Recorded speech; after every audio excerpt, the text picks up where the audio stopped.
Hello viewers, আসসালামু আলাইকুম। আশা করছি আপনারা সবাই অনেক বেশি ভালো আছেন। আজকে আপনাদের তৈরি করে দেখাবো খুবই সহজ ও মজাদার একটি নাস্তা রেসিপি। আপনারা চাইলে এই নাস্তাটি বাচ্চাদের টিফিনে বা বিকেলের নাস্তায় পরিবেশন করতে পারেন। মাত্র কয়েকটি উপকরণ দিয়ে সহজ এই নাস্তা রেসিপিগুলো আপনারা অনেক বেশি পছন্দ করেন, এজন্য আপনাদের জন্য নিয়ে চলে আসলাম নতুন একটি রেসিপি। আশা করছি আপনাদের কাছে ভালো লাগবে। নাস্তাটি তৈরি করার জন্য প্রথমে নিয়ে নিচ্ছি 1 কাপ ময়দা, তারপরে নিচ্ছি স্বাদমতো লবণ, 1 টেবিল চামচ পরিমাণ রান্নার তেল। তারপরে এই উপকরণগুলো হাত দিয়ে খুব ভালোভাবে মিশিয়ে নিতে হবে। আপনারা চাইলে এখানে ময়দার পরিবর্তে আটাও নিতে পারেন। সবশেষে এখানে দিয়ে দিচ্ছি 1/2 চা চামচ পরিমাণ বেকিং পাউডার। তারপরে এই উপকরণগুলোকে আবার একসাথে ভালোভাবে মিক্সড করে নেব। এই শুকনো উপকরণগুলো একসাথে মিশিয়ে নেওয়ার পরে এখানে আমি নরমাল পানি দিয়ে এই ডোটা তৈরি করব। আমরা রুটি বা পরোটা তৈরি করার জন্য ময়দাটা যেভাবে মাখিয়ে থাকি, সেম একই রকমভাবে এই ময়দাটা খুব ভালোভাবে মাখিয়ে নিতে হবে।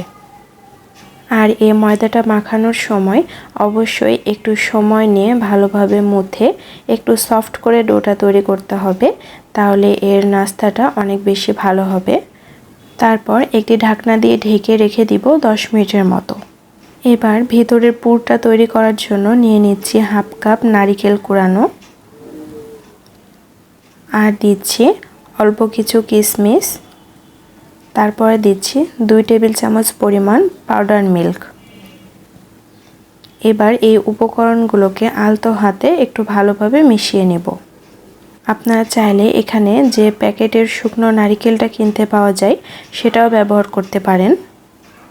তারপর আমি রুটির জন্য যে ময়দাটা মেখে রেখেছিলাম ওইটা এখন ছোট ছোট করে লেচি কেটে নেব। সমান ভাগে ভাগ করে নেওয়ার পর রুটিগুলোকে আমি বেলে নেব। এই নাস্তাটি কিভাবে তৈরি করছি আপনারা দেখে নেন। এখন আমি ছোট ছোট টুকরোগুলো একটা করে নিয়ে ময়দা দিয়ে রুটিগুলোকে বেলে নেব। এখানে আমি ভিন্ন রকম কোনো কিছু করব না। আমরা স্বাভাবিকভাবে রুটি বা পরোটা যেভাবে বেলে থাকি সেভাবে বেলে নেব, শুধু রুটিটা একটু লম্বা সাইজের করে বেলে নিতে হবে। বাচ্চাদের টিফিনে বা বিকেলের নাস্তায় প্রতিদিন একই রকম খাবার পরিবেশন করলে পরিবারের সবাই অনেক বেশি বিরক্ত হবে।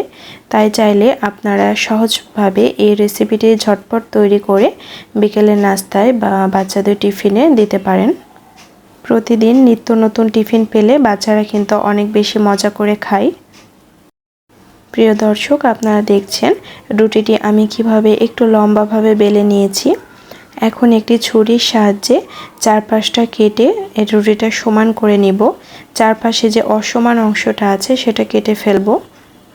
রুটির চারপাশের অসমান অংশটা কেটে ফেলে রুটিটা একটা লম্বা শেপ দিয়ে নেব।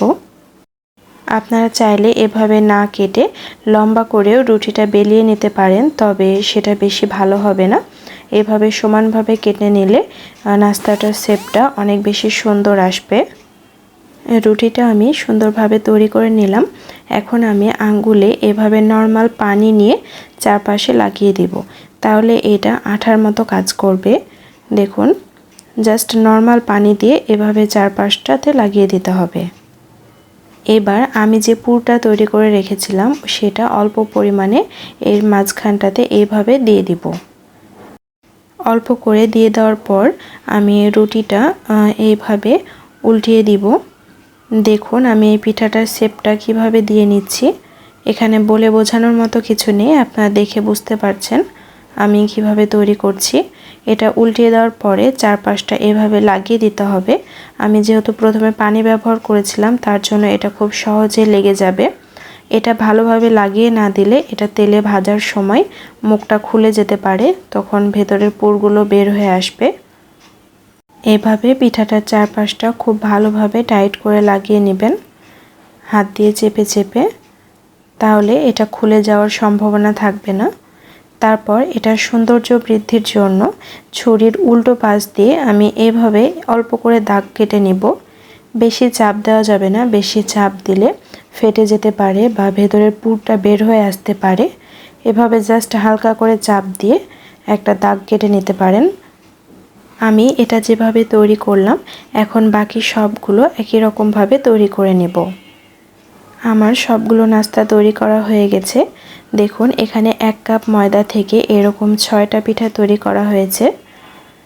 আমি সবগুলো একই রকমভাবে তৈরি করে নিয়েছি। এগুলো দেখতে কিন্তু অসম্ভব সুন্দর দেখাচ্ছে। এখন আমি এগুলো তেলে ফ্রাই করে নেব।